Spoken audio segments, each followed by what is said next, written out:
Сайн бацхан өрхөмөнд үзэгчтэй та бүхэнд энэ өдрийн мэндийг хүргэе. MMA Talk podcast-ийн 5 дахь дугаар One холбооны шүүгч Баталгын халиунтай эхэлж байна. Энэ өдрийн мэндийг хүргэе тань. Энэ өдрийн.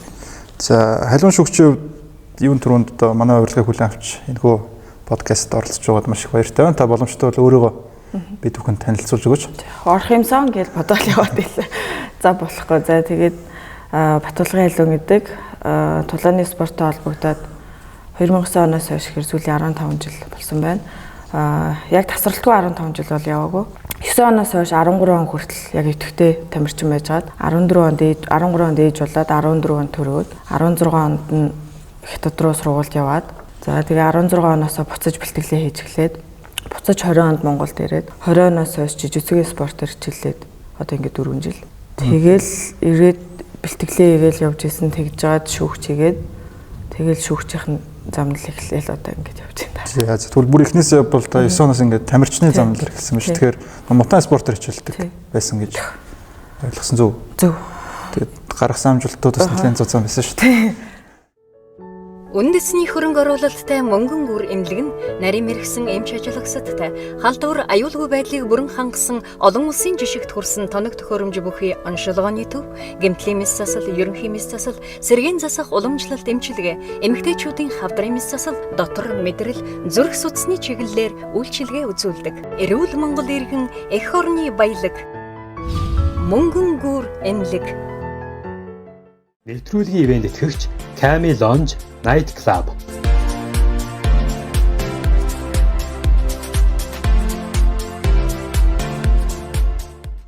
Хамгийн анх чи 2009 онд хичээлээд 2010 онд тухайн үед яг кикбокс улс аврах гэж болдог байсан. Мутайн болохоор 11 оноос эхэлж зохиогдсон. Тэгээд 10 онд болохоор кикбоксын улс аврагаар ороод 2 ялаад 3 дахь дээр алтын төлөө одоо боксing гавьяат эмхтэй тамирчин Нандин цэцэг гэж хүн байгаа. Нандагч тэгээд таарад нандагч төрүүлээд би мөнгө авч ирсэн. За тэгээд тэрнээс хойш 11 онд Таиландд 3 сар байрлаад тэгээд 3 сар байрлаад дараагаар нь дэлхийн аврагт оролцоод Батан дэлхийн аврагт. Тэгээд тэндээс мөнгө аваад тэгээд тэрнээс хойш юу нэтгэвтэй хичээлсэн. Тэгээд тэнд 3 сар байж авах хугацаанд мэрэгчл 7 зодтолцсон мэт юм аа. Бараг л 7 хоног болох. Том ордонгууд руу. Үгүй. Угаас тэр чинь дөнгөж эхэлжсэн учраас дандаа л энэ тийм жижиг юм. Тэр үед эмэгтэй талаанууд нь бас одоо их шиг байсан. Арай сул байсан уу? Ялгаагүй байсан. Тийм. Гэхдээ яг нөгөө жингүүд нь цөөхөн байсан. 52, 57 гэл хөнгөн жингүүд л 52 гээд бараг 60 байсан баг шүү. Нэг 2 3 л жин битгсэн. Тэгэл тооштоо. Тийм, тэгэл хойшоогоо юу. Хүүхдтэй болоод тэгэл жижигцүгийн спортоор. Тулааны спортын бас төлөвлөлт. Жижигцүгээр хичээллэхээс өмнө би яг 20 онд би ирээд магистраа төгсөж ирээд тэгээ яг нөгөө нэг амьдрал дээр гарахад яг ийм хоёр сонголт байгаа байхгүй надад. Тамирчны карьераар явах уу, хэдэн жил явах уу, аль эсвэл мэрэгчлэр ажиллаад ингээ явах уу гэдэгсэн. Яг ингээ тамирчны карьер зогсоо ихэд арай л залуухан, арай л бас дутуу санагдаад. Гаргаагүй өшөө ороогүй олон тэмцээн уралдаанд ормоор байсан. Гаргаагүй том амжилтуудыг бас гаргамаар байсан. 20 оноос хойш яг тийм нэг сонголтын дээр ирээд тэгжээтэл яг би чинь ирээд нөгөө 5-7 төлж миний диплом ажил бүр уулуурхаа мэрэгжил маань уулуурхаа. Тэгээд одоо нөгөө шахмал төлж байгааз. Шахмал төлшээр диплом бичижсэн. Тэгээд 5-7 төлж анкет өгсөн байжгаад. Тэгээд 5-7 төлшөөс намайг дуудаад тэгээд яг тэдний дээр гэрээгээд бүр ажилтнаар орох гээд. Тэгсэн чинь Гаруда клубээс надад санал тавиад Мутан багшаар манад орооч. Тэгэл за одоо би мутан багш болоод яах юм бол хажуугаар нь бэлтгэлээ хийгээд тамирчны карьераа үргэлжлүүлж болох юм байна гэж бодлоо. Тэгэл үлдсэн. Тэгэл тулаанаас үлдсэн байна тий. Шүүгч болох замлан тэмцээний хавцад ерөн шүүгээд байсан уу эсвэл би ерөн шүүгч болсон юу гэх юм бол айл 11 12 онд мутан тэмцээн шүүжсэн. Тэгэхээр одооноос бараг 10 хэдэн жилийн өмнө юм уу. Тэгээд иймэрхүү жижиг тийм дарахын эрдэнтийн тэмцээнүүдэд шүүгээд байсан. Тэгэхээр шүүгчийн одоо нөгөө нэг 19 системийн мутан шүүлт мүлтийн юу бол аль дээр үесээ мэддэг байсан. Тэгээд 20 онд 21 онд Ротун ч 21 онд лөө 22 онд болсон тий. Монголд уу? Тийм Монгол бол 22. 22 онд болоход хагас финалийн шүүгээд тэгээд вон руу өргөдөд тэгээ явсан. Тэг шүүгч яг вонтой холбогдоод бол 2 жил. 2 жил болж байгаа. Тэгээ нөгөө манай одоо Octagon Side Arc гэдэг хажуугийн одоо онооны шүүгчдэр ажилласан анхны эмэгтэй шүүгч болсон шүү дээ. Тийм. Энэ тухайгаас авалцвал бас мэдрэмж. Би ч тэр нөгөө эмэгтэйдээ гэдэгтэй ч нэг ач холбогдол өгөөгүй. Манай цуг ажиллаж исэн хэдэл чи анхны эмэгтэй шүү дээ тэгээд. Харин угаас анхны эмэгтэй дээ. Тэгээд Монголын түүхэнд болохоор яг тийм бах те нөгөө олон улсад шүүсэн хамгийн анхны. Олон улсын том холбоонд гэдэг. Тэгээ воныхоо түүхэнд бас хамгийн анхны эмэгтэй шүүгч нь болчихж байгаа. ММА-ийн түүхэндээ болохоор хамгийн анхны эмэгтэй байж байгаа. Тэгээд одоо Олимпийн төсөлт бол яг эмэгтэй мутан шүүгч байсан. Намайг орох үед бол тэгээд глобал прайм шоу руу болохоор орсон бас хамгийн анхны эмэгтэй болчихж байгаа. Тэгэхээр ингээл Монгол эмэгтэйчүүд манаас төрүүлээд амжилт гаргаад явж байгаа. Тэгээд оны одоо мэрэгжлийн хэмжээний шүүгч болоход нөө манад одоо сонирхчийн тэмцээн шүүдэг байснаас ялгаа нь юу байсан бэ? Энэ талаас эхлээд дөрмөн дээр ялгаатай. Сонирхчийн тэмцээн ч болохоор 19 системээр шүүгч байгаа. Манай ММА болохоор global rule set гэдэг байгаа. Тий. За global rule set гэхээр тий. Одоо ер нь бол апдейтлэгтэй бахан дөрмүүдийг холилдсон, сайжруулсан. Нийлбэрээр нь дүгнэдэг гэдэг. Тэгээд үе гэж байхгүй бүтэн үеэр нь авч үзнэ. За тэг хамгийн чухал юм даймэж. Энэ одоо бол даймэж болсон ба тий. Ер нь ван холбооны бас баримтлаад байгаа бодлого нь бол control time гэхээс илүү даймежэл. Тий. Тэгээд хамгийн чухал юм нөгөө work to finish гэж байгаа. Төгсөлийг оролцуулгууд нь тий. Тамирчин ердөөсөө дивжин дээр рингэн дээр гарлаа. Хамгийн чухал баримтлах юм нь эцсээ хүртэл өрсөлдөгч тамирчнаа дуусгах гэж ажиллах хэрэгтэй. Тий. Тэгээ уудасны дүрмүүд нь ч гэсэн энтэйг бас холбогдож байгаа тий. Шаруулцуулаа. Хиндээ хамгийн их damage учруулсан байна тэрийг харна. За тэгээд анзаарсан бол би ингээд рингний буланд улаан хөх карт өлгөөд идэг. За тэр бол яагаад өлгөж ийм зугцсан гэсэн үг. Столын хийгээд байна. Нөгөө work to finish гэдгээ баримтлахгүй байна гэдгийг дивжиний шүүгчээ сануулад дивжиний шүүгч тэр картыг харлаа. Тэр хоёр тулд гэдэг команд өгнө. За тэгээд командууд олон дахин давтагдах юм бол торгуулна. Яг нөгөө дивжиний хажууд төхөөгдөг шүү дээ. Би өөр төлөвлөгөө нийлэн зарлаж байна. Хэрвээ рефери шар картаар торгох юм бол одоо сонирхчид бол нөгөө онооны системд оноонд шар карт бол одоо ингээд хасагдаж орно тий. Тэнгүүд манаа дээр болохоор шүү цалин дээр яригддаг. Цалингаа асуулж авна гэсэн. Дөрмөндөө одоо бид нь ялагдал тэр юун дээр бол хамаагүй зөвхөн цалин дээр ч л яар. Би ойлгоход болохоор нөгөө шар картыг болохоор UFC-гийн одоо 1 point deduction-ээр нэг онооны торгуул байгаа шүү дээ. Тий. Манайх ч болохоор оноо байхгүй гэж ойлгоцсон. Манайх оноо байхгүй юм чи. ММА-ийн оноо байхгүй. Кикбоксинг мотон оноотой тий. Тэднэр дээр болохоор шар карт бол мэдээж шүүгчнэр юу вэ? За ваны одоо мэрэгжлийн шүүгчийн нэг өдөр одоо ингээд яаж өрнөдөг вэ? Тайланд одоо Бангкок хотод ингээд Олимпийн ордонд ажиллаж байгаа. Голцоо нөгөө Friday Fights дээр баасан гаргийн планы удирч дээр ажилладаг шүү дээ. Тэгэхээр одоо тэр өдрийн одоо нэг өдрийнхөө амьдралыг цаадтай болцвол 5 дахь оройноос эхлээд ярья гэж. Тий 5 дахь орой бол маш урт болдог шүү дээ. 5 дахь өдөр 4 дахьт нь бий юу вэ? Хагасаанд нь 5 дахьын орой тулаанаа шүүчээд хагасаанд нь 5 дахь өдрөө буудалдаа амарчаад тэгээд яг нөгөө нэг тулааныхаа үеэр цаанаас өгсөн буудалтай очиж байрлалдээ. Бусад үед нь би өөрөө тэнд байр хөлсөд бэлтгэлээ амьдарчдаг. За тэгээд хагасааны өглөө 5 дахь орой шүүчээд бид нар чинь бүр шөнө 12:01 гэж хардаг байхгүй юу. Тэгээд 12:01 гэж хараад буудалдаа амарчаад хагасааны өглөө буудлаа өгчөөд гэрлүүгээ явчихна. За тэгээд хагасаан бүтэн зэндээ ер нь бол яг амарч таардаг. Яагаад тэгэхээр 5 дахь өдрийн тулаан чинь нөгөө амар их дуу чимээтэй дээр нь хамаг эдисээ ажиллуулж тэнд яадаг болохоор ер нь бол амар ядард юм бэл. Хамгийн том ордонд хамгийн том тэмцээн болж байгаа шүү дээ. Ван Люмпини гэдэг одоо баасан гаргийн талааны одоо хөтөлбөр байгаа шүү дээ. Энэ хөтөлбөр нь өөрөө бас ваны хөгжил нэлээд ялгаа авчирж байна одоо дотоодын зах зээлд би нэг судалгаа харсан чинь ваны баасан гаргийн талааны цувралынх нь шууд дамжуулалт нь тухайн одоо 23-аас 24 оны улирлын нэгт явж байна. Хамгийн их үзэлттэй спортын ивентээр тодорсон байлээ. Тэгээ энэ дотоод зүүнүүд Аз руу биш буцаад Тайланд руу доктортлалтаа илүү одоо регрессив юм болов гэж ойлгосон. Старатаа ярья гэж. Тэгээд тухай тайлбарлаж өгвөл доктор. За тэгээ хагасаан бүтэн сайндаа би амарчж байгаа. Тэгээд би чинь тэнд бас бэлтгэл хийдэг. Жижигцүүгийн бэлтгэл хийн, мутаан бэлтгэлээ хийн, ММА бэлтгэл хийн. За тэгээд 4 дахь өдөр хүртэл би бэлтгэлээ хийн. За хагасаан бүтэн сайнд хаяа бэлтгэл хийн. Бүр их ядарсан бол амарчин. За тэгээд 1-ээс 4 дахь өдөр хүртэл би 3 бэлтгэл хий чинь. 3 спортын бэлтгэл хий чинь. За тэгээд 4 дахь өдрийн орой би бэлтгэлээ дуусчаад орой буудлын руугаа явчихдаг.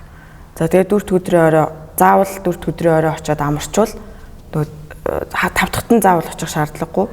4 дахь өдөр нь очиж сайхан амарчаад бүтэн нойр аваад тэгээд 5 дахь өдөр нь 4 өдрийн оройн сайн ойр авчаад 5 дахь өдөртөө зориулаад за тэгээд 5 дахь өдөр нь бид нарыг өдөр болгон 5 дахь өдөр болгоныхаа 4:30-аас тамирч бүх шүүгч нар авч явдаг. Тэмцээн орой 7:30-аас эхэлнэ. За тэгээд 4:30 хүртэл нэлээд нойроо сайн авчаад өөрийгөө бэлтжээд 4:30-аас бүгдээрээ бүх шүүгч нарыг нэгдсэн журмаар машинаар аваа явчихна. Ер нь тулаантай үед офишиалууд арын албанд ажиллаж байгаа хүмүүс ердөөсөө хувийн унаагаар явж болохгүй. Заавал нэгдсэн журмаар явна. Аюулгүй. Тий, аюулгүй байдал. Тайланд ч бас осол гардаг шүү дээ.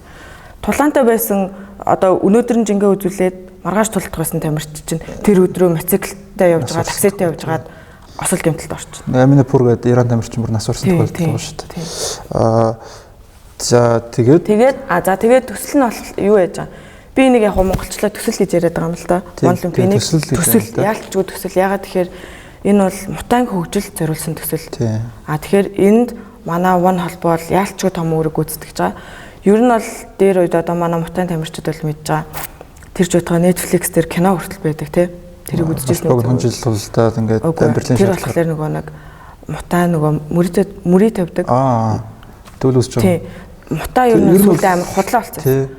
Мэргэжлийн бокс дэх төсөл болсон. Бүр хүүхдүүд дээр хүртэл мөрий тавиад тэгээд нэг тийм асуудал. Тэр үнэн харин. Тэгээд яг тэрэн зориулсан баримтат кино Netflix дээр байдаг. Тэгээд мутаа ер нь худлаа болсон байсан. Дээр нь шүүгч нараа хүртэл худалдаа тавьчихдаг болсон. Нөгөө мөрий тавьдаг хүмүүс чинь. Тэгээд маш их худлаа тулаанууд гардаг болсон байсан. Тэгээд Люмпинигийн одоо энэ төсөл бол яг энэ мутаан хөгжлийг одоо тий яг гоё цэвэр мутаа тий ямар үдийн гэдэг ер нь бол буцааж явж ирсэн. Тэгээд work to finish гэдэг бол яг энэ мөрийн эсрэг. Яг л дивжен дээр рингэн дээр гарлаа эцээ хүртэл өрсөлдөх тамирчнаа дуусгах гэж ажиллах хэрэгтэй. Ялд болох юм бол сайн ялдуулсан 350 мянган бат аваа явчих шүү дээ. Тэгэхээр тэр утгаар 350 мянган бат гэдэг чи одоо Монгол мөнгөөр $10,000 35 сая төгрөг. Тийм. Тэгэл өрдөөсөө чи бэртэл гэмтэл багтаа ах юм бол ойрхон зодтолтой бол 35 сая гээл аваад авах боломжтой. Одоо 6 мөргөд авсан хүмүүс. One Lumpini төслийн хувьд бол $100,000 гэрээнийхээ эрхийн төлөө тулж байгаа утгаар тэр өрсөлдөөн бүр үнэхээр аимшигтай байдаг шүү дээ. Одоо мутаан тамирчдын хувьд бол одоо ер нь анх 4 жилийн 23 оны 1 сард эхэлсэн шүү дээ. Тэгээд би чи 2 сард нь очисон. Тэгэхэд зодтолж исэн тамирчид одоо зодтолж байгаа мутаан тамирчид бүр ингээд левел нь бүр суух болсон. Олон тамирчид нөө Пики Санчи багийн 2 гишүүн дэрлээ тим юу тохиолдсон бүр ингээд тулдгаа болцсон байж байгаад тэгээ One Lumpini төсөл ингээд намайг эргээд буцаа спорт руу татсан библиклээ хийж байгаа гэдэг нэг хөгшин одоо бараг 40 хүрч байгаа хүмүүс амар их мотивашн өгж байгаа. Амьдралаа өөрчлөх том боломж олгож байгаа шүү дээ. One Friday за Lumpini төслийнх нь холимогтлооны тамирчид нь хүмүүс нөгөө мотагнаас яриад гэсэн холимогтлооны тамирчдын чанар бол бас нэлээд дагуу гэдэг шүү дээ. Яг нөгөө нэг одоо гэрээд их ойрхон байгаа тамирчид тулдна. Тэгэхээр өрсөлдөөнтэй болдог. Тэгээд рингийн дотор тулж байгааг доктора барилдааны хувьд бас асуудалтай гэдэг энэ талын онцлогийг яриулж та. За ер нь бол ингэдэм байлээ. Яг MMA тамирчдын хувьд рингийн тултахаар нэг бодлын даваа талтай барьц ахиулж авахд даваа талтай гэдэг юм байна. Тортой харьцуулах юм. За тэгээд яагаад одоо ингээд юунд мутай зориулсан төсөл үйжээд яагаад ингээд MMA зодтолтуулаад хаяа кикбокс явж идэг, хаяа граплинг явж идэг, хаа нэг граплинг явж идэг те. Тэнгүүдээ 5 дахь өдөр болгоны тулаанд нэг 2-3 тулаан нэмэмэ бай. Заримдаа туслагтаа жиндээ орж чадахгүй ч юм уу те. Эрүүл мэндийн шалтгаанаар хасагдсан үед нэг тулаан болчихдог. Тэгээд яалтчгүй One гэдэг холбоо чинь те ийм 4 спортын төрлөөр кикбокс байж гин, мутай байж гин, юу байж гин, граплинг байж гин, MMA байж гин гэдэг ийм 4 яг энэ холбооныхоо энэ юуг алдахгүй тул ерөнхийд нь ингээд бас баланслаад явж идэг. Дам мутай биш. За тэгээд ер нь бол MMA тамирчдын хувьд бол гэрээгүй тамирчид One Lumpini-д бол гэрээгүй тамирчид зодтолдог. Заримдаа гэрээтэй аврагууд хүртэл тулдаг. Сүүлийн үеийн талаанууд бол тэгээд байна. Тийм аврагуудаа хүртэл тулдаг. За тэгээд MMA тамирчдын хувьд бол бас амар том боломж залуу тамирчид. Ерөнхийдөө ажиглах юм бол ихвчлэн дандаа залуу тамирчид байдаг. 20-23 насны Киргиз казакууд их байгаа шүү дээ. Манай матчмейкер болохоор ерөнхийдөө залуу тамирчид зодтолтуулдаг. За тэгээ анзаараад авах юм бол ялагдал багтай. Цөөн тулаан хийсэн. Гэхдээ ер нь бол 5-6 тулаан хийсэн залуу тамирчид дэг тулдуулдаг. Дээр нь манай Lumpini төсөл нөгөө зөвхөн Таиландда одоо мутаан төсөл зориулсан төсөл учраас тамирчдын зардал таагаад байдгүй. Одоо нэг гэрээтэй тамирчдын прайм шоутаар харьцуулах юм бол зардал таадаг учраас аль болох Таиландд байгаа тамирчдаас авчирч тулдуулдаг учраас Тийм байдаг. Яагаад чиний анзаарснаар нөгөө яагаад одоо те нөгөө нэг Орос те одоо нөгөө Киргиз, Казак гэх шүү дээ. Байгаад байгаа юм гэхээр тэд нар чинь тэнд байрлаж бэлтгэл хийж байгаа тамирчдаас авчираад байгаа. Тэгэхээр манай тамирчид хэрвээ Таиландд очоо те удаан хугацаагаар байрлаад бэлтгэл хийх юм бол манай тамирчид ч гэсэн боломж байгаа. Гэхдээ тамирчдад анхаарах юм нь одоо нөгөө хүнд үзүүлэх юм байгаа шүү дээ. Одоо матчмейкер хийдэг хүмүүс чинь үзүүлж харуулах юм тий. Айлуулах нөгөө ялагдал багтай залуу тамирчид тий. Гой тулаан үзүүлж чадсан тийм юутай байх юм бол тэгээд дээр нь Таиландд байж чадах юм бол асуудал. Тэр Санзар Закеру гэдэг одоо Казахстан залуу болов шүү дээ. Тэр нь 5-0 гэсэн амжилттай 22 настай тэгэл жудо барилдаг байж байгаа л Казахстанд 3-7 хийгээл тэгэл очсон хүмүүс ер нь хөвчлэн байт юм лээ. Тэгэхээр бас боломж бас байгаа. Цалингийн хувьд бол 1500 2500 байт юм лээ тий. Зөв миний ойлгосон. Тэгээд нөгөө гайгүй левелтэй тамирчидыг бол өндөр ав. Яг тэр ихний тулаанчд бол бас арай бага. Энэ өөрийгөө таниулах гэдэг утгаараа л илүү голчж тулж байгаа. Тэгээд хэрвээ зүгээр ялагдвал 1500 гэж байна шүү дээ. Ялвал даблтаа давна. Тэгээд дутуугаар бол бонус авчна. Бонус бас нэлээд олон байдаг шүү дээ. UFC-тэй харьцуулахад бол тэгээд нөгөө One Lumpini ч болохоор бонус нь $10,000 байгаа. Гэрээтэй тамирчид болохоор $50,000 шүү дээ. Одоо нөгөө One Lumpini төслөөс ингээд анхны баг тэр Prashanchai ч нь болохоор Lumpini төслийн аврах тий. Lumpini-гээс гарч ирсэн. Одоо ингээ аврагууд нь гараад ирлээ. Сая ихэд өнгөрсөн 7 хоногт төснө нөгөө Контранигээ залуу Супер Лигтэй туулсан. Контраны тэрний талааны үзэсгэлэн Контраны бол одоо миний хамгийн дуртай тамирч байхгүй. Би бас Конг гэх дуртай байхгүй. Тэр бол яалтчгүй манай төслөөс одоо ингээс тийш гарч ирсэн. Гэрээ зурагтлаа маш олон тулаан хийсэн. Монд. Бүгд ихэнхийн дутуу гаргасан шүү дээ. Тэгээд тэр Didanlek гэдэг нэг залуу байгаа. Контраныгийн сая талааныг Супер Лигтэй хийсэн талааныг харахад бол ер нь дутгааргүй л нүүд тактикийн хувьд яг Контранийг тухайд ингээд шүүгчнүүдээр биш дэмжигчнүүдээр хараад хажуу зогсож байгаа байхгүй. Тэгэхэд бол би бол Контранийг бараг ялчлаа даа л гэж бодсон. Тэр Супер Лигийн тэр тулааны яг тэр дэмэж юугаар аваад тэр хөлн дээр үзүүлж байгаа дэмэжээр тэрийг ингээд дэрэгдээс нүцгэд ямар байдаг вэ гэж маш хурдтай. Супер Лиг бол ингээд хүн ингээд цохиж болохооргүй зайдаас өшгөлчдөг шүү дээ. Тэгэхээр бас тэр ур чадваруудын тухайд бол би одоо Контраныг бол яг энэ төслөөс гарч ирж байгаа хамгийн том од гэж хараад байгаа байхгүй. Тэгээд одоо маш даруухан. Тийм, Prashanchai харагдгаас их ондоо юм аа тий. Нилээ ааштай болоо гэж би боддог Контран. Амар даруухан. Шивэс харахад бол бас нэг жоохон амар даруухан. Ширүүн бэрийн төрхтэй шүү дээ. Амар даруухан. Тэгээд тулаан болгоны нэг хүүхд нэрж үздэг гэж мэдгүй. Тий. Хүүхд нь бүр нэлэх байхаасаа одоо тэгээд явдаг болтлоо ингээд цөг төсөлтөй явчихж байгаа байхгүй. Тийм байна. Тэгэхээр бас тэгээ Тайландууд нь өөрсдөө Контранид бол их дуртай байт юм билээ шүү дээ. Тэгэхээр бас сая тэр талааныг үзэж байгаа л нэлээд юм бодогдоод энэ бас гоё юм байна. Ордон орох төгч байгаа. Яг дөнгөж орж ирж байгаа нэг дуун Олимпийн Премьер спорт цог дээр болохоор нөгөө Баасан гаргалааны явдаг шиг 5 дахь болгон эхний 6 талааныг шууд дамжуулдаг. Тэгээ Конг ч эхний нөгөө анх орж ирж байхдаа эхний 6 талаанд нь орж ирдэг байж сүүлдээ дэшиг шийдэгдээ. Тийм, мэн ивент руу ордог болсон.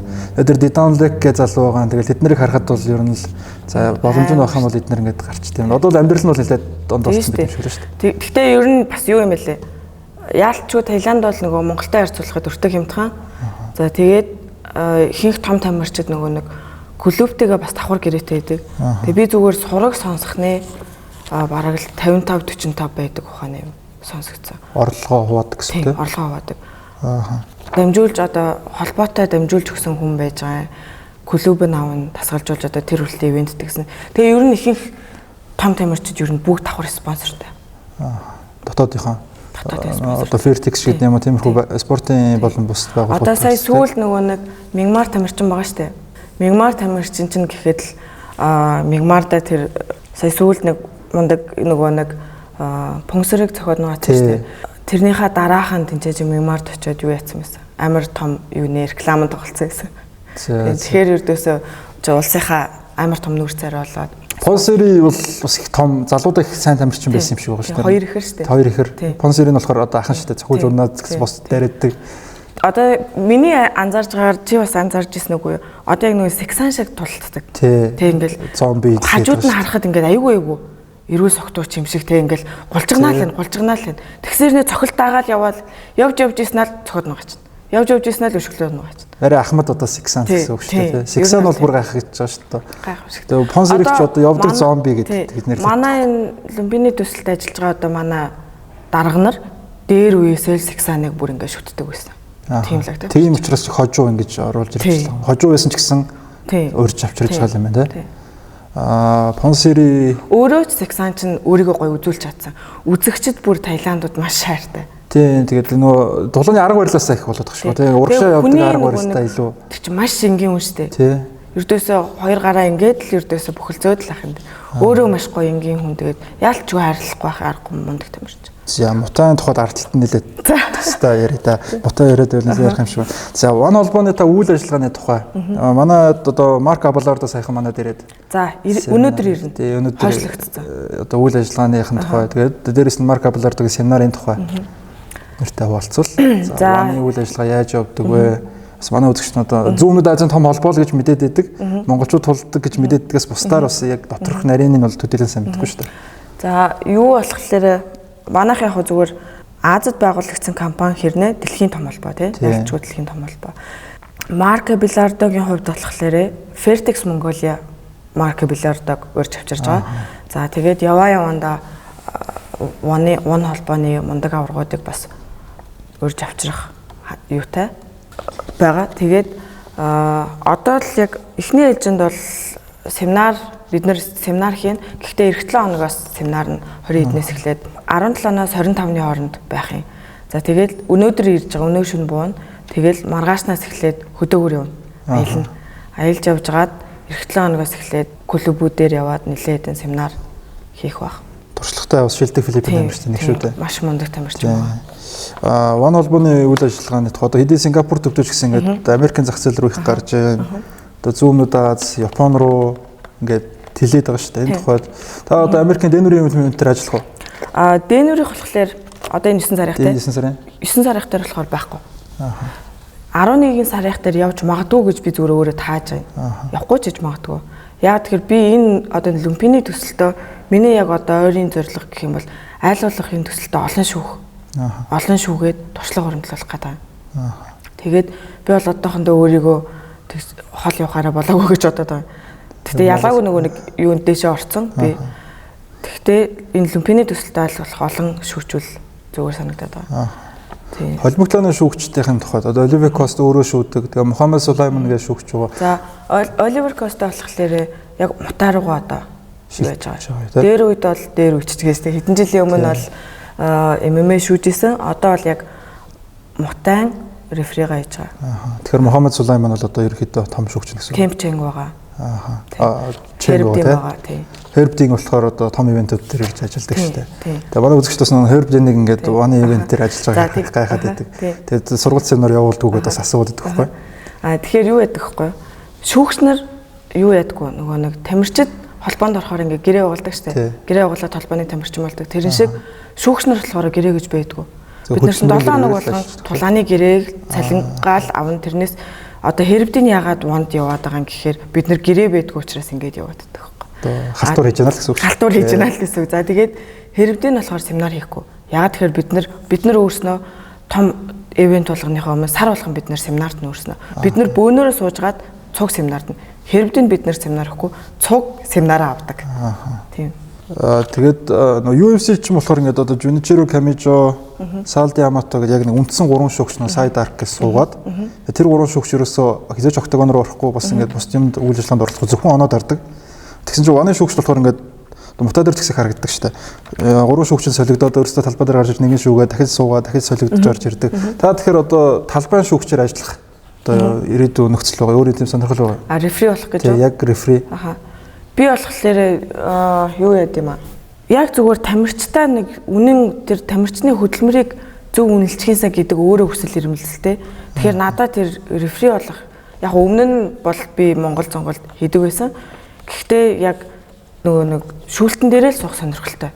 Өөрийн сонирхол. Хүнд танигдах надад чухал биш. Тамирчдын л тэр хөлс хөдөлмөрийг зөв үнэлчихээсэ гэдэг хүсэл эрмэлзэлтэй миний зорилго. Би сайн яагаад тэгэрсэн нөгөө Пачумчай гэдэг одоо Тайланд эмэгтэй шүүгч байна шүү дээ. Тэгээд бас тэр шүүгчийг бид нар болохоор хажууд суухгүй. Рефри бол рефригээл хийн, жааж бол жаажаал хийн. Нөгөө Рики Сүүл гэдэг шүү дээ. Рикиг болох Рик бол яалчгүй хилмийн хийдэг. Сүүл чи ингэж эргэлдэж. Тэгээд би бас Сүүлийг болохоор тэгээд нэг жасаад байгаа. Рикигээс бусд нь бол тэгдэггүй. Зөвхөн Рики Сүүл тэгдэг. Яг нэг харахаар Рики Сүүл сууц зэрэг яг том талан дээр болохоор өөрөө гардаг. Рики ч өөрөө яалчгүй шүүгчээ сайн шүүдэг. Том шүүгч юм шиг л шүү. Рики шүүгчээ сайн хийдэг, рефригээ сайн хийдэг. Маш мэдрэмжтэй. Тэгээд бас ван холбооны бас нэг том боломж нь залуудын шүүгчдэд залуучуудтай их боломж олгохдогтой бас. Тийм. Ер нь залуу гэлтгүй ердөөсөө чадчих ах юм бол тэгэл хинч байсан яана. Бид нар чинь бас нэг шүүгчдэр чинь бас стресстэй шүү дээ. Яадаг гэхээр бид нар чинь одоо нэг гэрээ байхгүй. Тэгэл буруу шүүх юм бол баяртай. Чи ямар мундаг шүүгч байна хамаагүй. Нэг л мэдээж юм дээр буруу шүүх юм бол баяртай дахиж ирэхгүй. Тийм байдаг. Тэгээ одоо нөгөө Фонтвэ гэж сайн шүүгч дээр их олон шүүгч байгаа болохоор тэгээ манай бас яг нөгөө талбай дээрх шүүгч оноо дарж байгаа хүмүүс нэг одоо сайн ажиллаад байгаа болтой санагддаг шүү дээ. Зарим тохиолдолд бас нэг хэрэгэлзээтэй шийдвэрүүд гаргадаг. Тэр дээр нөгөө хүмүүсийн одоо зүгээр сонирхогчдын хувьд бол байдаг хандлага нэгэд ер нь холбоо болгонд байдаг хандлага ингээ нөгөө одоо Star Power түүнээ ингээ цааш хадгалчлаа да. Ялахыг хүссэн тамирчин аваад үлдчихлээ дээ гэдэг. Тийм юм бол байдгүй. Тэр нь бол байдаг л байна.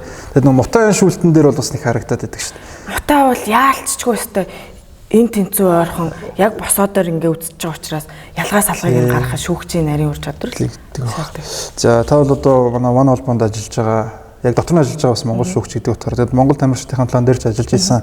Тэгээд шинэ чигтгийн планд хийсэн план дээр бол таныг одоо үнэлгээг хараад бол их шудархан байна л гэж би бодсон байхгүй дотор. Тэгээд яг эндээс харахад ингээд монгол тулаанчтай өгөх зөвлөгөө шүүгчүүний үүднээс мэрэгжлийн шүүгчүүний үүднээс ингээд өгөх зөвлөгөө юу гэдэг вэ? Ийм юм дээр илүү ажилламаар байна. Энийгээ сайжруулмаар байна. Бас энийг бас дараа чинь тамирчид үзэж байгаа учраас нартай өгөх зөвлөгөө гэвэл. За би юу яа?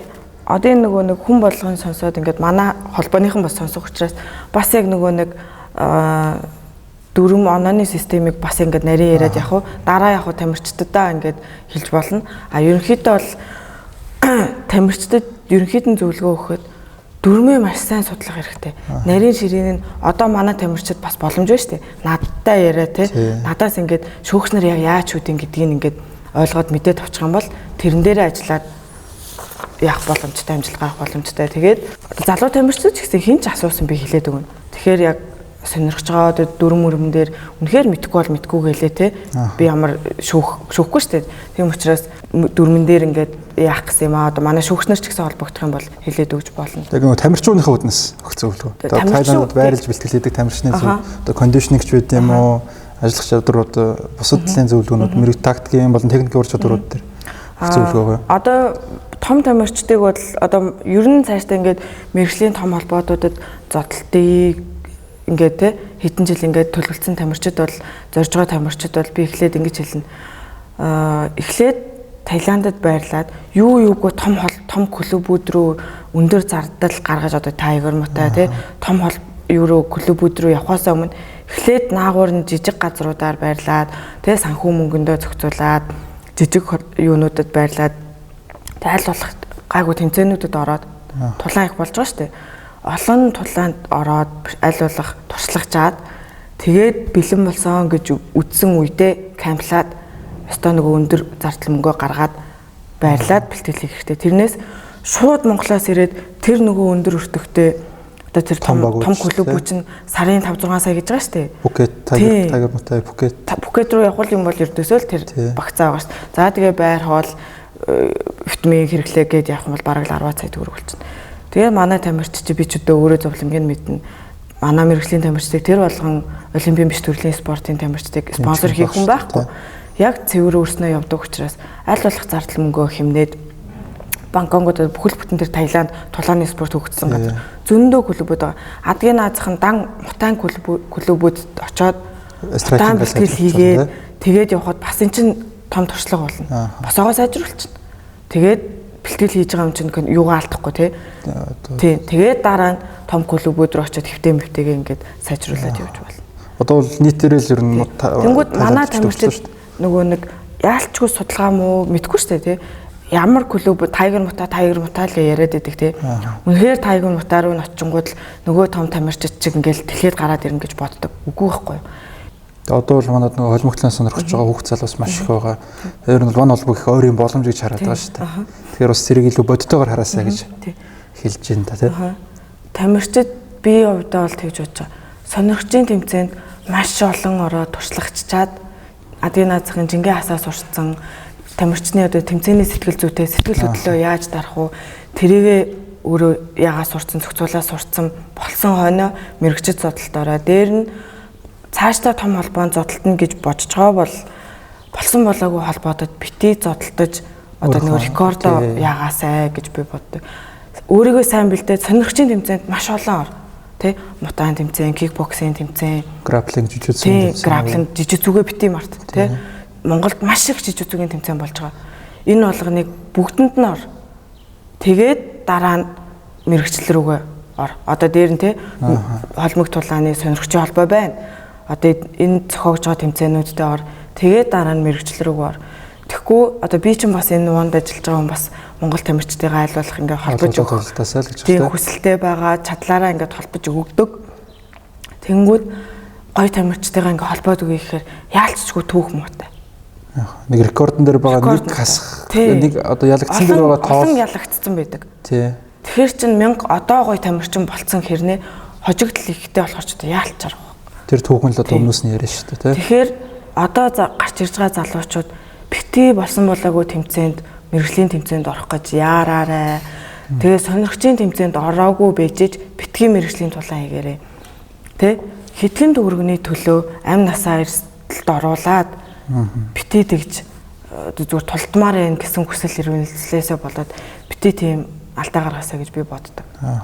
Одоо сонирхч мэрэгжлийн одоо дөрвөн бэлэнээс эхлээл бүх юм ялгаатай болчихж шүү дээ. Зүгээр шууд эрсдэл. Тий. Бэлэн нэмэгдсэн мал энэ ч удаа аюулн уулын мэрэгжлийн тулаан нэмгэн бэлэн өмсөөл гарч ин гарын үсэг зураал гарна шүү дээ. Ямар нэг бэртэл гэмтэл аваад амь насанд эрсдэл учрах юм бол энэ тэмцээн зохион байгуулж байгаа газар хариуцлага хүлээхгүй гэдэг гарын үсэг зураад гарч байгаа.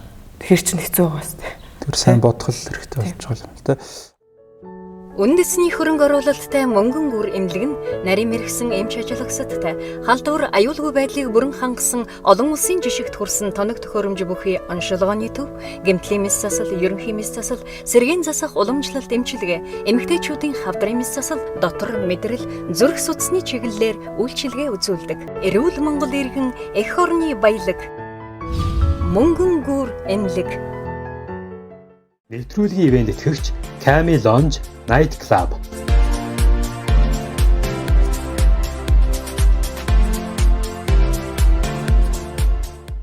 Таны хувьд One холбооны одоо яг MMA-ийн тамирчдаас харж үлгэрэлдэг энэ үнэхээр бас нөө бид нар ч яг нөө зөвхөн тулааны л одоо дэлгэцээр үзэж байгаа шүү дээ. Тэгвэл яг дэрэгдэн байгаа тулааны ур чадвар одоо зарим үед ингээд камерын үнцэгт харагдахгүй гоё ур чадварууд байдаг шүү дээ. Жишээлбэл Анатолий Маликны юугаараа ялгаатай тэр зэргийг та ярьж өгвөл хэнийг илүү энэ ч бас янзын тамирчин даа гэд боддог бай. За эмэгтэй тамирчдаас юм бол за би одоо нөгөө амар олон тамирчдыг ингэж байсаар нэр усын заримдаа ингэ марчдаг. Сүүлд одоо One юу Strawweight-д нэг Япон тамирчин байгаа. Тэр тамирчин бол үнэхээр гоё ажилдаг. Эмэгтэй. Маш гоё одоо дээрээс гарч ирж байгаа. Одоо удахгүй би бол аврагын төлөө гарч ирэх байх гэж бодоод байгаа. За эмэгтэй тамирчдаас бол тэр Япон тамирчин байна. Эрэгтэй тамирчдаас бол тэр энэ гэхээс илүү би бол энэ хөрөглийг бол яалчгүй үлгэрч авахар бүх юмтай тамирчин шүү дээ. Хөвтөд бол хөвтөд босоод бол босоод яалчгүй мундаг.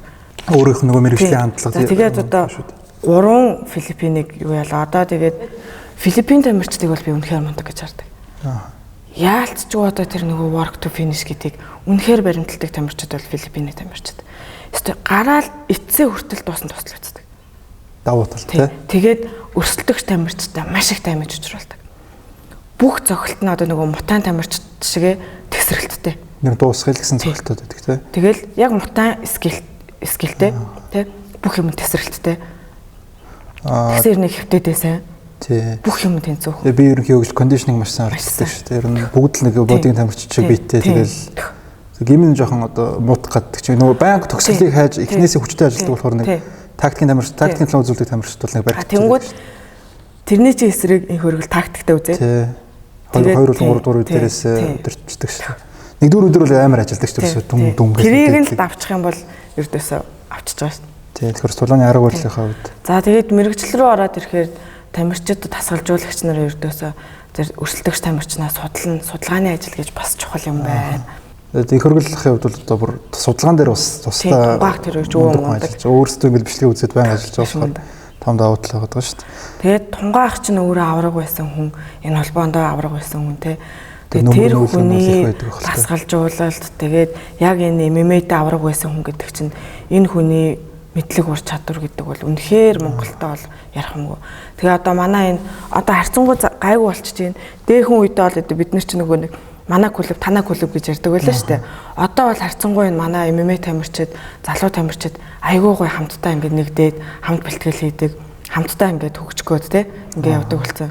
Тэгэхээр одоо манай залуу тамирчид ч гэсэн одоо бөөндөө ингээд хамтраад тунгаах дээр очоо те аваргаасаа тунгаахаас ингээд гой туршлага солилцоо те зөвлөгөө аваад цуг бэлтгэл хийгээсэй гэж би бас боддог. Харьцангуй бас одоо боломжтой нэгдсэн ер нь бол. Тэгэхээр зорилго нь угаасаа дотроо биш гадагшаа дэлхийд гарах. Бид нар дотроо 1000 өрсөлдөд яах юм те гадагшаал гарах юм чинь. Тэгээд Монгол тамирчид би бас тэрийг хараад амар баяртай байгаа. Нэгдэж тулчаар хэмжээний тамирчид. Ваны хүнд чинь ер нь Монгол тамирчид бүгчүүд манд тулдах боломж хэрвээ. Тэр регрог энтрийг харахад бол ер нь бас зарим яг хүнчингийн шансамуудаа тамирчдыг харахад бол их л санаад. Би бол ердөөсөө бүх Монгол тамирчдыг бол тэгж боддог шүү дээ. Жохон дэмжиж өгөөл гол нь тууштай бэлтгэл хэрэгтэй. Шантрахгүйгээр явах. Тэгэл гол нь ердөөсөө нэгт би зүгээр анзаараад харж байгаа юм нь би өөрөө ч гэсэн яг тийм байсан те амьдрал эхлүүлээл те амьдралаа хөөх үү одоо карьераа хөөх үү спортын карьераа хөөх үү гэд яг энийг ялгаж салгаж зорилгоо тодорхойлж чаддаг. Яг зорилгоо тодорхойлол тамирчны карьераар тэдэн жил явна гэж шийдсэн л бол яг тэрнгээрээ тэдэн жил сахилга баттай явах хэрэгтэй. Тэгэл одоо Таиланд руугаа л явах хэрэгтэй. Тэнцэнэ очиод тэдэн сар камплал зорилгоо тодорхойлол төлөвлөчих юм бол ямар ч Монгол тамирчин дутаадах юм байна. Тэгээд камплахаас гадна хамгийн чухал юм чи сэтгэл зүй. Тэр сэтгэл зүйг яаж болж авах юм гэхээр нөгөө л олон тэмцээнд орж туршлагажиж өөрийнхөө сэтгэл зүйтэй ажиллах хэрэгтэй. Тэгээд олон сарын камплаад ирэхээр ялчгүй сэтгэл зүйн дээр уналт босолт олон юм гарна. Ер нь тоохоо хэлээд ингээд гөлийгөд нэг юм шиг унарч шүү дээ. Тэр хүртлээ сэтгэл зүгээ яаж би яах вэ гэхээр бас л өөр дээр ажиллана.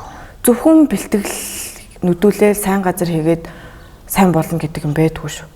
Тэгэхээр яаж би сэтгэл зүгээ хүчтэй байлгаж унж босолтон дээрээ би тууштай авч явах уу гэхээр ёстой л тий сэтгэл зүгээ ажиллах одоо юу гэдэг бясалгал хийх юм уу, ном сонин сэтгүүл унших юм уу, подкаст үзэх юм уу.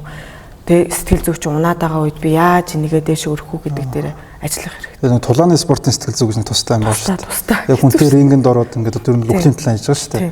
Тэр зүгээр ингээд би нэг одоо гараал алан шуудна гэдгээрээ биш. Яг мэрэгжлийн төвшингээ би ажиллаа юм. Гэхдээ мэрэгжлийн тамирчны хандлагаар ажиллана гэдэг чинь тэр сэтгэл зүгээс бэлдэнэ гэдэг бол. Тэгээл одоо өстой нөгөө сонирхчийн тэмцээндээ л олон ор гэдэг хичээл дээр. Туршлагаа л хөрвүүлээд гэсэн үг шүү дээ.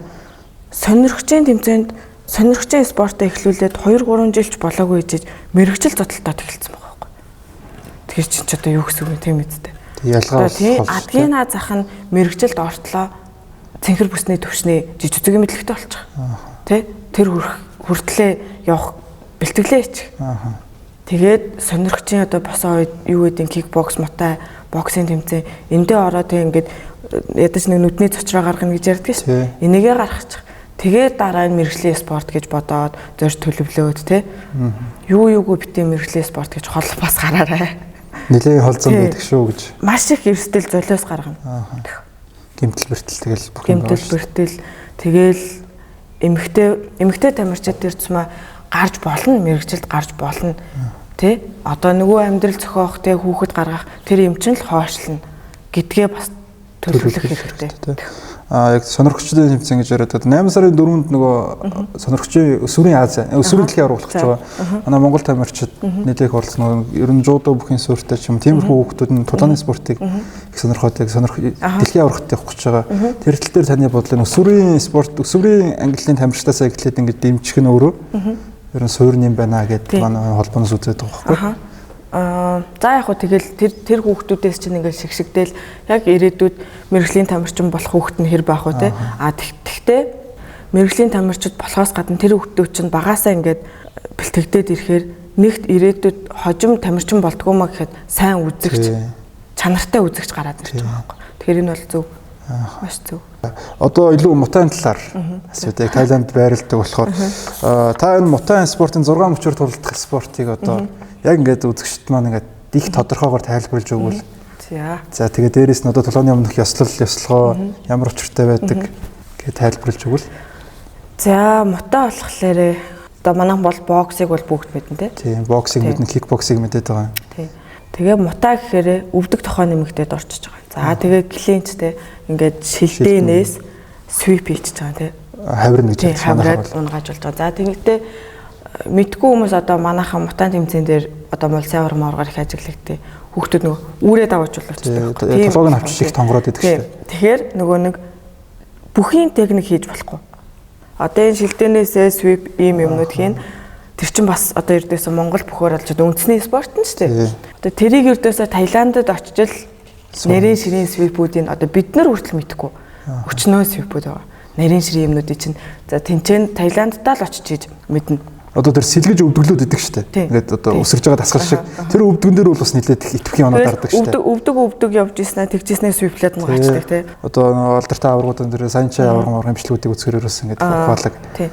Одоо зөвлөдөг шүү дээ. Одоо нөгөө нэг шүүгч бид нэр үзэгчдийн нүдээр болохоор ингээд олон өвдөг яваад энэ тэрийг оноо гэж хараад байна шүү дээ. Тэнгүүд one болохлээрээ оноо биш.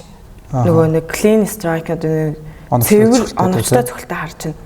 А зүгээр мутайн шүүлтэн дээр болохоор тэрийг болохоор илүү байна гэд авчиж байгаа юм. Тэнгүүд манад болохоор цэвэр цохилт тэгээд дэмэж харчиж байгаа. Тэгэхээр бас жоох ялгаатай. Fertix-ийн тулаан дээр бол яг тэр өвдөг ингээд тэгээ бүр ингээд нэлээд их өвдгөлцдөг шүү дээ. Зарим үед мууц цагаар тамирчин бол ингээд 2 бисээ зүгдэж байгаа л манайх болохоор яг цэвэр цохилт тэгээд дэмэж хардаг. Ааха. Тэгээ тэр ч утгаараа илүү нөгөө одоо уушаа явж цогцолтой тамирчин юутай үзүүштэй. Үзүүштэй яагаад тэгээ. Оны яалччгүй одоо ингээд манай юу үзүүлэлтээр яагаад нэгт яваад байгаа юм. Яалччгүй үзүүлэлттэй. Дөрмөн тийм болохоор нэмээ бэлэн нэмгэнд яг тулдуулах гэдэг учраас тэгдэг. За тэгээ Таиландд байрлаж бэлтгэлээ хийдэг гэсэн. Таиландд одоо кампд байрлаж бэлтгэлээ хийдэг. Би одоо Таиландын олон одоо бичлэгүүдийг ер нь оч үзэг болохоор сайн мэдэхгүй байна л та. Тэр өглөөний эрт босвол гүйлтээс эхлээл өдрийн 3 бэлтгэл гээл. Тэгээ өглөөний гүйлтэн дээр багадаа 6 км гүйдэг гээл. Тэр одоо ямар ач холбогдолтой вэ? Тэгээд ер нь бол би ингэж хардаг байхгүй юу? Анзаарсан бол ингээд мутайн тамирчид маш суур сайтай байдаг. Баргийн юмд ганхаад гунхаад авахгүй. Тэгэхээр тэр үл ердөөсөө цэвэр гүйлттэй хамаатай. Хөлийн булчин маш сайн хөгжилтэй. Шилдний кондишнинг хүртэл гүйлтнээс ажирдаг гэж Таиландууд нэрдэг юм шиг. Тэд нар чи ердөөсөө зовлонгүй ингээл хөнгөн шогшоол хоорондоо ярьж хөрсөн шиг ингээл хөнгөн шогшоол ороод ирдэг. Зовлон баг. Тэгээд орж ирээд техник давталт хийгээд хэдүүл апанд ороод тэгэл болоо. Өглөөний бэлтгэл. Өдрийн бэлтгэл тэгээд 11 цагаас буцаад бэлтгэл. Тэгээд тэр бол яг зүгээр зарим нь бол тэгж 3 бэлтгэл хийн. Ихэнхдээ ер нь бол 2 үндсэн 2 бэлтгэл хийдэг. Үдээс хойш яг ачаалттай бэлтгэл хийдэг. Илүү их спарктай хүн бэлтгэлүүд. Үдээс хойш. Тэр гүйлтнээс одоо нөгөө кондишнинг сайжирдаг. Цохиулаад одоо ихэнх манай хүмүүс гайхаад шүү дээ. Тань үзэгчд бол Таиланд тамирчин ингээд цохиулна гарал үүдээс нь босч ирээл дайрааддаг гэдэг. Тэр чинь бас адилхан хүн юм чи уг нь цохилт авах хэрэгтэй. Энэ нөгөө гүйлтнээс бэлтгэлийн энэ олон жилийн нөгөө режимээс энэ юу одоо ачаалдах чадвар аваад энэ бол гэж бодоод байдаг байхгүй. Одоо ер нь ингээл юм хөгжихээрээр одоо ийм болцсон байсан шүү дээ. Саяхныг хүртэл чинь. Заавал тэгж гүүж өөрийг ачаалаад ах хэрэггүй. Тэр гүүж ачаалж байгаа зүрхээ ачаалж байгаа тэр юугаа өөр одоо тий бэлтгэл дээрээ өөр юмар ингээ ачаалуулад авж ивэл тамирчдад ашигтай гэдэг бодол хүртэл одоо холбогдлооны тамирчдад байсан. Одоо ч байгаа. Тэгэнгүүт одоо энэ Таиландын үндэсний спорт хэдэн зуун жилийн түүхтэй энэ спорт тий үндсэн бэлтгэл нь гүйлт одоо хүртэл гүйлт байгаад байдаг. Гадаад тамирчид ирээл камплахад дахиад одоо нэг үндсэн гүйлтээ л хийдэг. Яагаад ингэж байгаад байгаа юм? Бүгд л бас утга учиртай. Тэр хөлийн булчин хөгжүүлэх, зүрхний ачаал авах бүх юм гүйлттэй холбоотой. Тэр Таиландд одоо UFC-ийн тамирчин Таиландд их очиж бэлтгэл хийдэг. Тэгээд Шевченко бол ердөөсөө байна. Тэ. Калил Раунтри гэдэг одоо 93-ийн их ирээдүйтэй сайн тамирчин байдаг. Тэгээд Калил Раунтри нөгөө Joe Rogan-ы подкаст орж явахдаа яриад ерөөсөө ингээд Таиланд очиод юу хийж сурсан гэсэн чи би гүйд сурсан. Өмнө өөрийгөө би Америкт бол нэлээд гүйдэг гэж бодсон. Тэгээд уусаа их кондишнинг сайд хүн чинь тамирчин гэсэн. Тэгсэн чинь ингээд үгүй би гүйдгүйсэн юм бэл. Таиланд чинь зүгээр өглөө ингээд хөгөө гарах чинь. Тэгэл хүн чинь хөнгөн ялгаагүй бүгдгүйгээл орж ирээл. Тэгээ сүүлдээ ингээд тэр халуунд гүйдэг, тэр нь бас их нөлөө үзүүлдэг гэдэг. Бараг сандалтайгаа гүйчдэг гэж яриад тийм шүү дээ. Сандалтайгаа тэгээд халуунд ингээд цементэн дээр ингээд гүйгддэг. Тэгээд заримын пүүс хүмүүс нурагцсан. Харин гүйлтэд нь харахаар ерөөсөө тэр Tiger Muay бичлэгүүдийг энэ харахад бол бас тэд нар ч бол бараг ингээд өглөө ингээд унтаж босч ирээд бараг өглөөний тэр гүйлт бол бараг сэргэлт. Харин гой сэргчээл өглөө хөөрхөн заримдаа ингээл өглөө босоод бэлтгэлээ ингээл орох бүр ингээл би нөө зорцсон ингээл хэцүү байдаг шүү дээ. Тэнгүүд ингээл хөнгөө сайхан нэг бие сунгасан болоод гараагүй ч. Тэгээ хөнгөн гүүж ороод бие сайхан тавирал орж ирснийхаа дараа бэлтгэлээгээл тэгэл амарч. Гүйлт бол бүр маш чухал. Тэгээ Мутайн бас нэлээд одоо One Lumpini төсөл Premier Sports дээр гарч байгаас нэлээд судлаад ингээд үзээд харал гүүд юм байна. Хүнд бэлтгэл хийх юм байна. Тэгээд гүйлтээс хоёр дээр л ер нь бол кондишнинг. За тэгээд Мутай дээр бол ердөөсөө нөгөө шилдээ хийн. Клинч давтна. Тэгэхээр ингээд дагаад нь одоо зоон үзүүний хөгжил барьт болчихдог шүү. Анзаараад бол энэ их өргөнтэй. За тэгээд одоо ер нь анзаарах юм бол Филиппин тамирчид хүзөө өргөнтэй байгаа даа. Тийм бэлтгэлүүдийг маш сайн хийдэг. Тунгаа ахын ярианаас би сонсч байсан. Би ч одоо MMA-ээр тэгж олон дулаан малаа хийгээгүй мэдгүй шүү дээ. Тэгэхээр Тунгаа ахын ярианаас сонсоход бол хүзүү сайтай тамирчид цохилт авсан ч гэсэн сэргэх юу нь хурдан байдаг сонсч байсан. Дөрвөлтний самарч болтой. Өөрчн Тайландын Мутай дээр одоо энэ бүр тийм аялал жуулчлалын нэг хөтөлбөр үүсчих шиг боллоо тий Тайландд. Мутайн аялал гээд том кампуудаар байрлаад нэг байр хоолтойгоо байрлаад нэг 7-оос 21 хоногт нэг ойролцоогоор 1000-аас $1500 байдаг гэдэг. Энэ нөгөө яг үндсэн яг тамирчид бэлддэг сайн заал энэ хоёрын ялгааг та нэг сайн тайлбарлаж өгвөл. Зарим газар бол ер нь л нэг хүний өдөр мөнгө саагсан л зорилготой. Ер нь бол би ингэж боддгийг нөгөө жуулчдад зориулсан Мутай гэж бас байгаад байгаа. Тамирчдад зориулсан Мутай гэж байгаад байгаа. За тамирчдад зориулсан бол яалтчгүй л тэгэл тамирчдаа л бэлдэн те. Жуулчдад зориулсан бол яалтчгүй нэг 5 үе лапанд авчиж байгаа. Мөнгөө төлсөн учраас. Дуртай дургу те. Дуртай дургу 5 үе лапанд авчиж байгаа. Хөлсийг гаргачаад. Тэгээд угаасаа л ердөөсөө хүмүүс лапанд л орох дуртай байдаг. Тэ бишогт нүдээд дээсэнд ороод гадуур гүөхээс илүү лапанд л орж ивэл гоё. Лапл зохиод ингээ багштай харилцаж ивэл гоё. За тэгээд миний анзаарж байгаагаар Таиланд багш нар тэр бол хүмүүний техник засаад байдгүй. Хэрвээ Монголоос зүгээр ингээд жишээ болгож хэлэхэд те хэрвээ Монголоос хүмүүстэй сайн дураар одоо тэр ингээд жуулчлалж явангаа Таиландд очиод Мутай сурах гэвэл үгүй сурахгүй. Тэр техникүүдийг сурахгүй. Монголд суурай тавиулчаад зүүн баруунаа заалгачаад хөлийн өшөглөл техникээ заалгачаад дараа нь тийшээ явах юм бол харин үр дүнтэй. Таиланд тасалжуулагч нар бол хэр урагтаа тэгж хүний юуг эхний өдрөөс нь эхлээд зааж өгдөггүй. Тэгээл яваал юм. Заримдаа би бүр ингээд бэлтгэл дээр байгаа хүмүүсийг харахаар бүр ингээд яс авталцаад очиод хэлээд өгчдөг байхгүй техникийн засаад. Тэгэхээр олон хүн донд бүгдэндээ тэгж ажиллах боломжтой шүү дээ. Тэгээд Таиланд тасалжуулагч нар хэр урагтаа яагаад байдаг. Мэргэжлийн тамирчдыгаа бол алччихгүй бүгдийг ажиллана. Тэ ажиллана. Том багууд нэг ялгараад байгаа шүү дээ. Tiger Muay, Phuket, Bantao гэж. Эднэрээс нөгөө нэг яг үндсэн Мутайн залууд одоо PK Saenchai жим шиг гэдэг юм уу? Одоо яг тэр жимүүд нь яаж ялгарч байна? PK Saenchai одоо тэд нар бол ялчгүй Таиланд тасгалжуулагч нартай. Яг өөрөө нөгөөдөл нь болохоор гадаад эзэнтэй ч юм уу те гадаад бас нэг тасгалжуулагч нар байдаг. Мундаг авраг байж байгаа тэнцээ одоо ингээд бас нэг том хүнтэй хамтраад ингээд жим юм нээсэн ч юм уу иймэрхүү байдаг.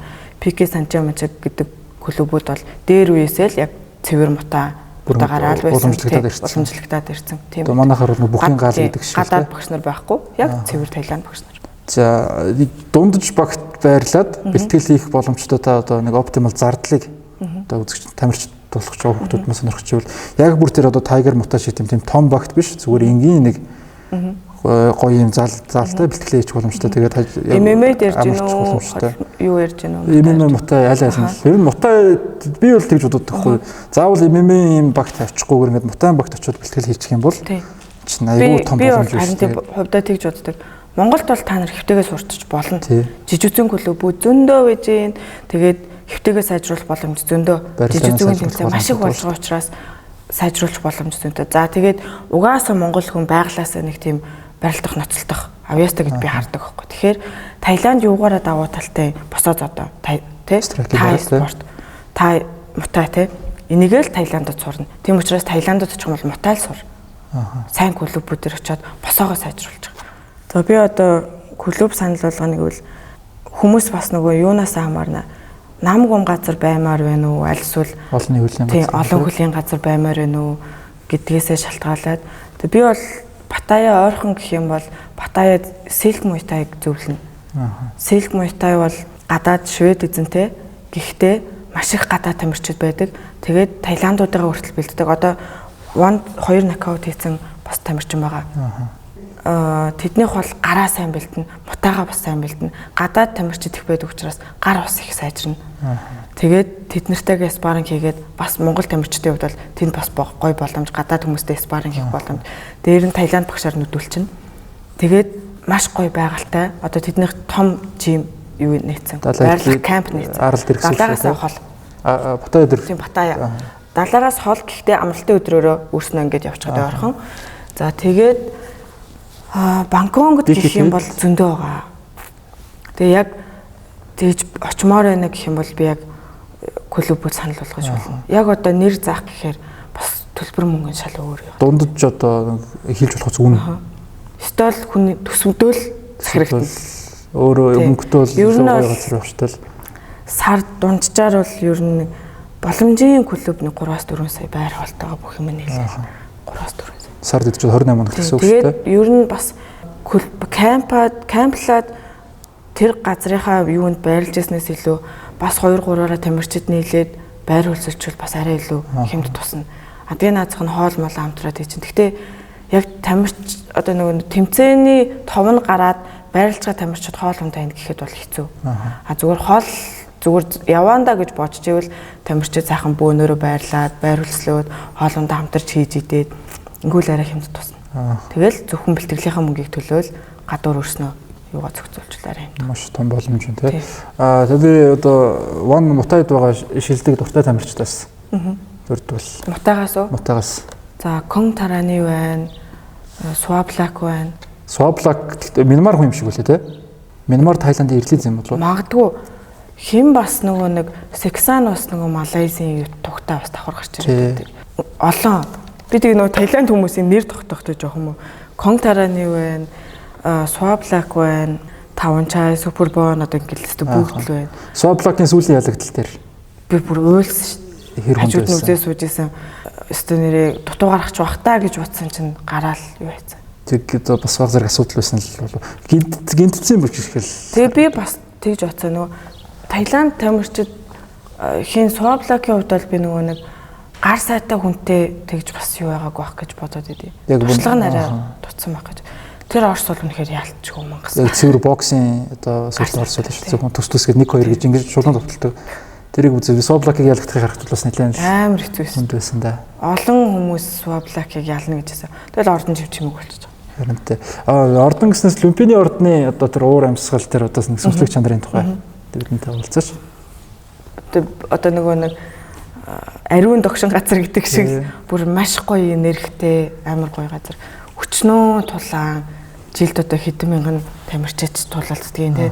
Маш гоё газар. Тэгээд тэр Таиланд хүмүүс одоо үзэгч нар нь бүр ингээд соёлжсэн те.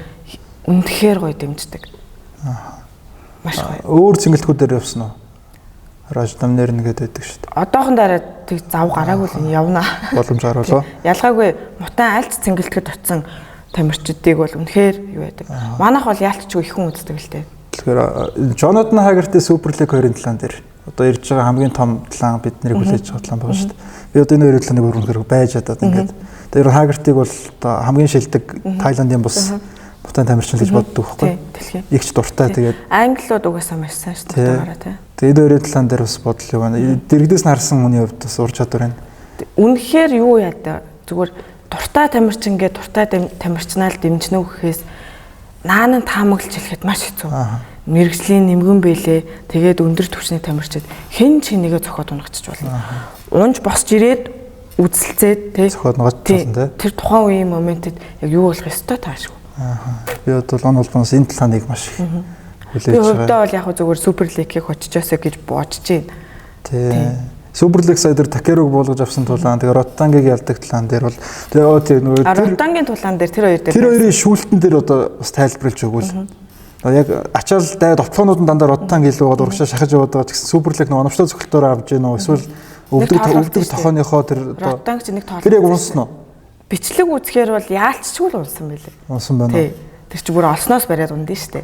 Тэр нөгөө цохилтын эрчимд нь ингээд унтсан болов гэж ойлгосон.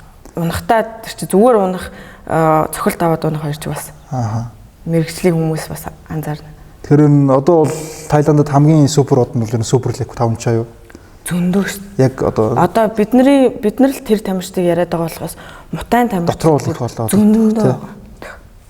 Тэр Понсерийн энтрийг харахад бол ер нь их том модл юм шиг байлаа л те. Тэгээ ванд дөнгөж орж ирж байгаа ч Понсери бол одоо өөрөө тамирчны карьераас илүү юу хүнд багшлах их дуртай. Өөрөө тэр пике санчаад хүмүүст лап мап бариад тамирчдыг тасгалжуулах сонирхолтой. Удахгүй ер нь магадгүй зодог тайлж магадгүй гэж би бодоод. Тэр олон цохилтуудыг авч байгааг харах хэрэг зодог тайлж. Өөрөө ер нь сэтгэл зөөгөөрөө бол ер нь бараг болцсон гэж би хараад байна. Тэгээ би энэ ч гэсэн ер нь болцсон л. Тэгээ үнэхээр тэр уур чадвар сэтгэл зүрхээр тэр хүүхд байхын ялчгүй туршлагаараа. Тэгээ их багасаа тодорсон юм байна шүү дээ. 17 мөлөд одоо энэ химэн 500 мавчаа ч нүдэ тэгэл бүр жавмагасаа одоо тэгэл фертекс стамп хүртэл жохоо охин бахаас хүртэл ингээл зодтолцсон роттанг байна гэр бүлээ авч явдаг байсан тий бүгд л хүүхд байхасаа л зодтолцсон. Одоо Америкийн юм дээр бол би нөө Twitter бас юм уншдаг болохоор Америкийн үзэгчдийн хувьд бол мутайг маш их сонирхоод байгаа. Тэгээд 5 чаа энэ роттанг Супер Лиг 3-ыг бол ерөөсөө бүр ингээл яг шашин шиг л шүтэж байгаа. Тэгээд 5 чааг бол одоо ингээл ер нь энэ залуу холимогтлооны тулаан хийдэг юм бах та. Одоо UFC-гийн Макс Холлович үт юм тиймэрхүү хүнтэй тулдуулмаар байна. Тэгээ энэ хүний одоо ур чадварыг тэр залууч бас хүний гарыг хугашгилж байгаа хүний чинь үзмээр. Би яг тэр тулаан дээр нь бэс амар их цохилт аваалсаа гэсэн чинь ёстой бүр ингээл бүг гэд урагшаа ингээ гарчиж байгаа юм шиг тохооно. Бид нэр төрөл ингээ үзээд зогсож байгаа хүмүүс тэгж мэдгэсэн шүү дээ. Өөр зүгээр ингээл гараад тохоогоо ингэсэн шүү дээ. Эний хүн чинь ингээ шиг л болсон. Тэр зөвхөн хаалтан дээр л явуулсан шүү дээ. Тийм амар. Хүний яс хугашгилж ирэх гэдэг ч одоо тий. Тэгээ өөрхнөөс нуурахгүй хүнээсээ хугуулж ийн гэдэг үг. За 5 чаа тэр ур чадварууд бол үнэхээр гайхамшигтай. Гайхалтай. Тэгэхээр мутан спортын ур чадвар л яваад байгаа шүү дээ. Ерөнхий суурьаар л тий. Тэгээд одоо угаасаа нөгөө нэг дэлхийд даяараа угаасаа мутаач нь угаасаа маш хүчрэхэг олимпиад орох ч спортчууд. Тэгээд мутан үзэгчид их сонирхож хичээлдэг хүмүүс их тэр тусмаа одоо ингээ мутаа үздэг хүн болгол 5 чаа. Тэр тусмаа залуу хүүхдүүд бол 5 чаа. 5 чаа өөрөө нүүр царай болох одоо тийм бүх өгөгдөл нь байна. Өндөр бол өндөр, царайлаг бол царайлаг, бие хаад тий. Ухаалаг зодтолтдог. Их баг хохирол амсдаг тэгээд Таиланд тамирчдад нэрээ одоо ингээд авууштай ганц чанар нь маш даруухан. Яагаад тэгэхээр би тэгж хардаг байхгүй. Бүр хөөхд байхасаа ингээ тий уналт босол бүх юмдаа ингээд багасаа бэлтгэдээд сэтгэл зүйн хүртэл ингээ явцсан. Тэгэхээр манай тамирчид ч гэсэн одоо ингээд аль болох олон тулаанд ороод туршлагажаад сэтгэл зүй маш чухал шүү. Халуун шүүгчийн хувьд ирээдүйн зорилго цаашдаа төлөвлөж байгаа хөдөлгөөн зорилгоосоо бидэнтэй уулзах боломжтой юу? Боломжтой бол хэлээч. За би одоо энэ Люмпиний төслөө одоо энэ чинь One Люмпиний хоёрын хооронд 3 жилийн гэрээ байсан. Одоо ингээ 2 дахь жил нь талтаа ороод явж байна. Оны төгсгөл хүртэл одоо нэг 4-5 сар байна тий. Тэгээд би анханасаа бол аль болох энэ төсөлдөө олон шүүгэл гэж бодсон. Тэг би одоохондоо нөгөө гадагшаа глобал шоу интерлүү явахаасаа илүү энэ төсөлдөө л эцээ хүртэл дуусгана л гэж бодоод байгаа. Энд чинь бас амар том түүх болж юм тий. Чөтө би сая ингээ бодоод өөрөө тооцоо гаргасан чинь 200 хэдэн тулаан шүүцсэн байлээ. Тэгэхээр цаашдаа 4 жилд одоо хийж болох юм тий. Аль болох олон тулаан шүүж туршлагачмаар байна. Тэгээд нэг төсөлд ороод яатсан төслөө дуусгаад эцсийн хүртэл үтсчмээр байна. Тэгээ яг хуу цаашдаа шүүгчийн карьер явах бах сайн шүүгээд байвал тэгээд ямар ч хэлээсээ ойрын зорилго энэ төслөл дуусгана. Өөрөө тулааны карьер тэр тал дээр явах. За тулааны карьер бас жоохон юу байна. Яалтчгүй би бэлтгэлээгээ явж байгаа. Хийхгүй ч болохгүй. Угаасаа бас тэгээд шүүгчнэр тандаад ирээдүйд яг шүүгч хийх гэж байгаа хүмүүс одоо шүүгч хийж байгаа хүмүүс тандаад хэлгээд холимог тулааны шүүгч гэдэг бол яалтчгүй л аль хэлийн мэддэг байхгүй болохгүй. Хаяа нэг 7 хоногт нэг 2 удаа жижигцөгийн заланд ороод ноцолтоод үтцсэн тий. Үздэг байгаасай босоо тулаан хийгээд үтцсэн хүн байгаасай гэж би боддог. Дан юугаар онлоор бол ягаад ч явахгүй. Тэгэхээр аль хэлийн хийж явах хэрэгтэй. Яг хөө тэмцээн уралдаанд ороогүй ч гэсэн бэлтгэлийн хийгээд явж байгаасай гэж боддог. За тэгээд миний тамирчны карьер болохоор би өөрөө нөгөө нэг өндөр зэрэглэлийн тамирчдыг шүүгээд байгаа болохоор би тэд нартайгаа нэгт хамт бэлтгэл хийж болохгүй байгаа тийм дөрмөндөө хамт бэлтгэл хийхээр би тэд нартай ч найз болоод найз нарыгаа шүүд болохгүй болж байна. Хамт бэлтгэл хийж болохгүй. Тэгэхээр одоо би тамирчны карьерээ үргэлжлүүлнэ гэхээр гатгшаа өөр холбоо молбонч зодтолдог юм уу яа гэм мэдгүй. Ямар ч хэлээсээ энэ 4 жил дуустал бэлтгэлээ хийгээд явна. Одоо чаддгаар нь одоо жижигзүүгийн тэмцээнд л орё доо гэж бодож байна. Тий. Одоо сүүл ойрын хэдэн жил жижигзүүгийнхаа юун дээр л анхаарай гэж бодоод байна. Халуун шүүгчүүд бол одоо манай төрөө өгч маань Батулга өгтэй шүү дээ. Тэгээд нөгөө октогоны доотлын нөгөө танилцуулга дээр гарахтаа хээ Батулга гэж гардаг. Тэгээд нөгөө халтмаагийн Батулга гэж яг тэгж уншигддаг байхгүй юугасаа. Тэгээд төрөө өгч маань тэгж хэлснээр л их одоо хүмүүс танигдсан байх гэж. Юу манай нөгөө тамирчин найз ууч намайг шоолоод халтмаагийн Батулга гэдэг. Ягаад. Тэгээд тэр бас нэлээд сонирхолтой. Тэгээд яг анх бол нөгөө шүүлтэн дээр нөгөө тамир 3 шүүгчийн дээр доор гарахад Монгол шүүгч харахад бол нэлээд бас өөрөөрхөл надад л их гоё тийм түшигтэй санагдаж байгаа. Монгол тамирчид маань бол бас нэлээд түшигтэй санагддаг байх гэж. Тэгээ би бас цаашдаа олон монгол тамирчтай шүүхийн саа гэж бодож байгаа. Та нар минь бэлтгэлээ саягаарэ гэж. Баточрыг шүүсэн, шинээг шүүсэн, энэ хөрөглийг шүүсэн. Одоогоор ингээд 3 монгол тамирчид шүүсэн. За тэгээ рот вон дээр бас ажилласан тийм. Цаашдаа бас олон монгол тамирчид шүүмээр байна. Залуучууд минь хичээгээрээ. Нэг үзэж байгаа залуучууд байвал холмог тулаанаар хичээлд цаашдаа амжилт гаргая гэж байгаа тамирчид мэдгүй чадахгүй надаас асуумаар байгаа юм байвал холбогдоод асуугаарай. Мэддэг чаддаг юм байвал тийм чатгаараа хэлж тусалж зөвлөнө гэж бодож байгаа. Миний бас тийм вонд ажиллаж байгаа бас нэг шүүгчийн карьераас гадна бас аль болох монгол тамирчид маань дэлхийд гарч ирээсэ гэсэн зорилготой.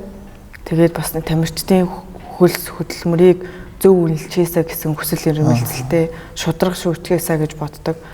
Тэгээд тамирчтай бол чадах чинээгээр зөвлөж туслана гэж боддог. Сайхан зорилготой.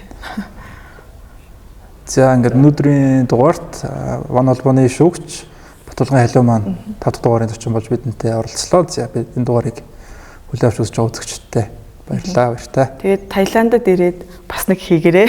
Тийм, Таиландд ирээд бас чадвал нэг дугаарийнэ. Тийм. За, баярлалаа. Үндэсний хөрөнгө оруулалттай мөнгөн гүр эмнэлэг нь нарийн мэрэгсэн эмч ажиллагсадтай халдвар аюулгүй байдлыг бүрэн хангасан олон улсын жишгт хүрсэн тоног төхөөрөмж бүхий оншилгооны төв, гэмтлийн мэс засал, ерөнхий мэс засал, сэргийн засах уламжлалт эмчилгээ, эмэгтэйчүүдийн хавдрын мэс засал, дотор мэдрэл, зүрх судасны чиглэлээр үйлчилгээ үзүүлдэг. Эрүүл Монгол иргэн эх орны баялаг. Мөнгөн гүр эмнэлэг. Нэвтрүүлгийн ивент итгэгч Cammy Lounge Night Club